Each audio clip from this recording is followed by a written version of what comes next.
नमस्कार दोस्तों, study wires channel में एक बार आपका पुनः हार्दिक स्वागत है।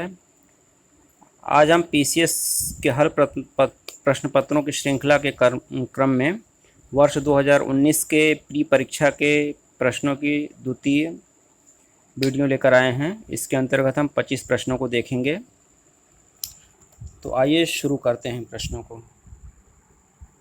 पहला प्रश्न है कि एल्बिडो का क्या आशय है। तो एल्बिडो का आशय है कि वापसी की शक्ति, यानी किसी वस्तु पर जो विकिरण आपतित होता है उसके परिवर्तित भाग को ही एल्बिडो कहते हैं। नेक्स्ट क्वेश्चन में देखते हैं कि विभिन्न क्षेत्र तथा वहाँ पर कौन सी वनस्पति है। तो जैसे माकवी वनस्पति पाई जाती है भूमध्य सागर के तटीय क्षेत्रों में। फिम्बस वनस्पति पाई जाती है दक्षिण अफ्रीका में। चैपरेल वनस्पति पाई जाती है कैलिफोर्निया में तथा मेट्रोरेल चिली में पाई जाती है। ये दरअसल मेट्रोरेल वनस्पति है। तो इसको याद करने के लिए आप लोग मेट्रोरेल कर लीजिए। तो मेट्रोरेल जिस प्रकार से रेल चलती है, चिली को चली, यानी मेट्रोरेल चली। इसको बैठा के आप याद कर सकते हैं।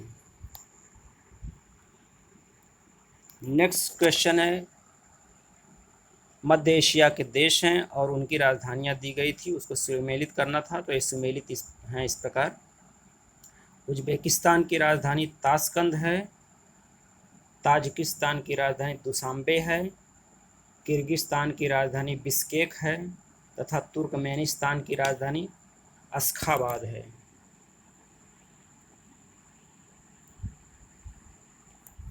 नेक्स्ट प्रश्न में विभिन्न वनस्पतियां हैं और किस क्षेत्र में पाई जाती हैं, जिसका सुमेल करना था। तो ये इस प्रकार सुमेलित हैं। अधिजीवी वनस्पति पाई जाती हैं भूमध्य रेखीय क्षेत्रों में। बबूल पाया जाता है सहारा मरुस्थल में। बायोबाब वनस्पति पाई जाती है सवाना घास के मैदान में। देवदार वृक्ष पाए जाते हैं सामान्यतः भूमध्य सागरीय जलवायु में।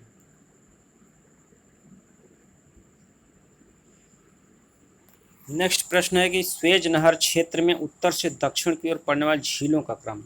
तो स्वेज नहर में कई झीलें उसके क्षेत्र में पड़ती हैं जो उत्तर से दक्षिण की ओर। क्रम इस प्रकार है, मंजाला सबसे उत्तर में है, उसके नीचे तिम्सा है, उसके नीचे ग्रेट बीटर झील है और सबसे नीचे है लिटिल बीटर झील।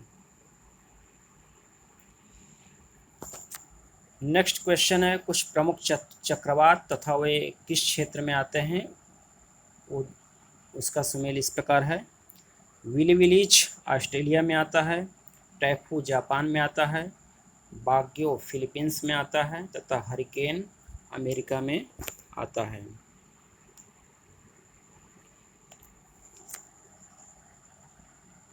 अब हम कुछ पवनों को देख लेते हैं। सांता एना पवन चलती है कैलिफोर्निया में, हबूब चलती है सूडान में, यामो चलती है जापान में तथा मिस्ट्रल चलती है फ्रांस में। नेक्स्ट क्वेश्चन था कि भारत में निर्धनता अनुपात घट रहा है, इसका कारण क्या है।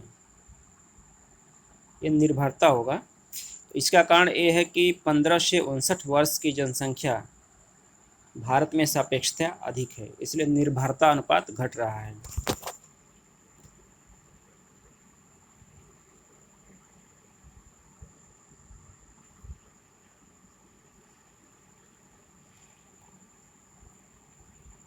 नेक्स्ट क्वेश्चन है, संविधान की प्रस्तावना का विधिक स्वरूप क्या है। तो ये विधिक होगा। तो इसका विधिक स्वरूप ये है कि इसे लागू नहीं किया जा सकता। ये नेक्स्ट प्रश्न है, पर्यावरण संरक्षण एवं वन्य जीवन की रक्षा का प्रावधान संविधान के किन भागों में है। तो ये राज्य के नीति निर्देशक तत्वों में भी है और साथ ही मूल कर्तव्य यानी संविधान के अनुच्छेद 51 क में भी शामिल है। ये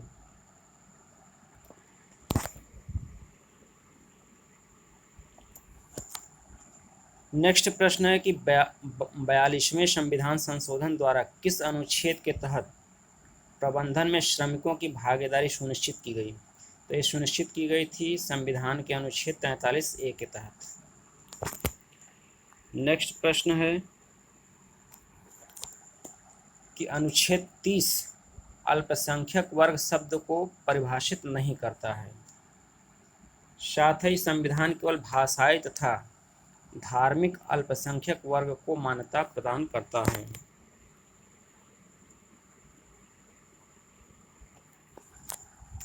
नेक्स्ट प्रश्न है जिसमें 5 प्रकार के रिटों में उनके रिट तथा उनके क्या क्षेत्र हैं, किस प्रकृति के हैं, वो बताया गया है। तो बंदी प्रत्यक्षीकरण है, to have the body of. परमादेश है, वी कमांड। प्रतिषेध है, रिट ऑफ प्रोहिबिशन। तथा अधिकार परीक्षा का आशय है, बाय व्हाट अथॉरिटी।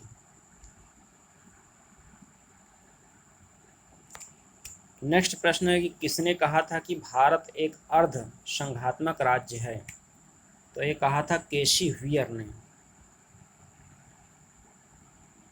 अगला प्रश्न है कि प्रधानमंत्री कार्यालय अस्तित्व में कब आया? तो ये आया था 1977 में। नेक्स्ट प्रश्न है कि प्रत्येक ग्राम पंचायत में ग्राम सभा होगी जिसके सदस्य पंचायत क्षेत्र की मतदाता सूची में दर्ज सभी व्यक्ति होंगे। यानी ग्राम सभा में उस गांव के मतदाता सूची में जितने लोग भी दर्ज होंगे वहीं सब ग्राम सभा के सदस्य होंगे। हर व्यक्ति नहीं होगा, केवल वही व्यक्ति होंगे जिनका मतदाता सूची में नाम दर्ज होगा, वो ग्राम सभा के सदस्य होंगे। नेक्स्ट क्वेश्चन है कि पंचायती राज दिवस प्रतिवर्ष किस दिन मनाया जाता है? तो ये मनाया जाता है 24 अप्रैल को। जैसा कि आप लोगों को मालूम है कि 73वां संविधान संशोधन द्वारा पंचायती राज संस्थाओं को संवैधानिक दर्जा दे दिया गया था। नेक्स्ट प्रश्न है कि संविधान की 11वीं अनुसूची में कुल कितने विषय हैं? तो ये 29 विषय हैं।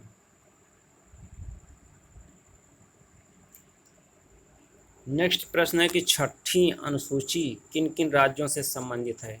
तो इसमें है असम, मेघालय, मिजोरम और त्रिपुरा। इसको याद रखने के लिए आप इसको इस प्रकार बैठा सकते हैं, आम मित्र से कर सकते हैं। हर राज्य के पहले अक्षर को जोड़िए तो बनेगा आम मित्र। इस प्रकार बनेगा आम मित्र। आम मित्र से आप लोग इसको याद रखिएगा।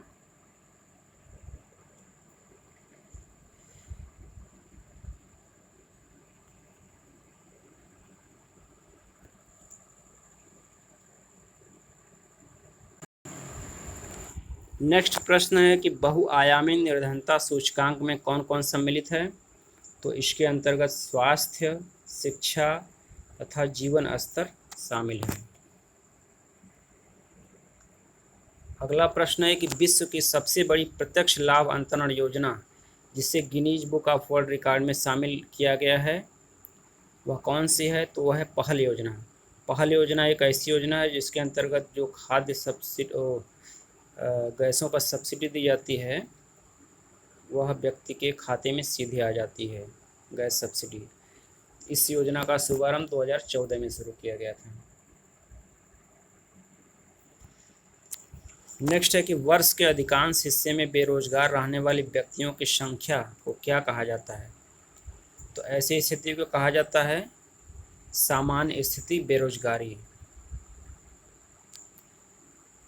नेक्स्ट प्रश्न है कि जीवन का भौतिक गुणवत्ता सूचकांक किसके द्वारा विकसित किया गया था? तो इसे विकसित किया गया था मॉरिस डी मॉरिस द्वारा। नेक्स्ट प्रश्न है कि राष्ट्रीय खाद्य सुरक्षा अधिनियम 2013 के बारे में कौन कौन से कथन सही हैं? तो ये कथन इस प्रकार हैं। पहला है कि 75% ग्रामीण प्रतिशत, मतलब पर्सन नहीं होगा, प्रतिशत होगा, तथा 50% शहरी जनसंख्या इस अधिनियम से आच्छादित होगी। दूसरा है कि महिलाओं और बच्चों को पोषण संबंधी आवश्यकताओं पर विशेष ध्यान दिया जाएगा। अगला है कि 18 वर्ष से अधिक की सबसे बड़ी महिला परिवार की मुखिया होगी। नेक्स्ट क्वेश्चन है, भारत में पट्टेदारी सुधार के उपायों के संबंध में कौन से कथन सही है? पट्टेदारी होगा ये। तो इसके अंतर्गत है कि लगान का विनियमन किया जाएगा, एक निश्चित अवधि की सुरक्षा मिलेगी और साथ ही पट्टेदारी पर स्वामित्व की भी घोषणा की जाएगी। तो दोस्तों ये पीसीएस 2019 के 25 प्रश्न और थे। तो इसके शेष बचे हुए क्वेश्चनों को हम नेक्स्ट वीडियो में लेकर आएंगे। यदि वीडियो आपको अच्छी लगे तो लाइक कीजिएगा और चैनल को सब्सक्राइब नहीं किया तो सब्सक्राइब करिएगा, साथ ही इसको शेयर करना दोस्तों में न भूलिएगा। वीडियो देखने के लिए आप लोगों का बहुत बहुत धन्यवाद।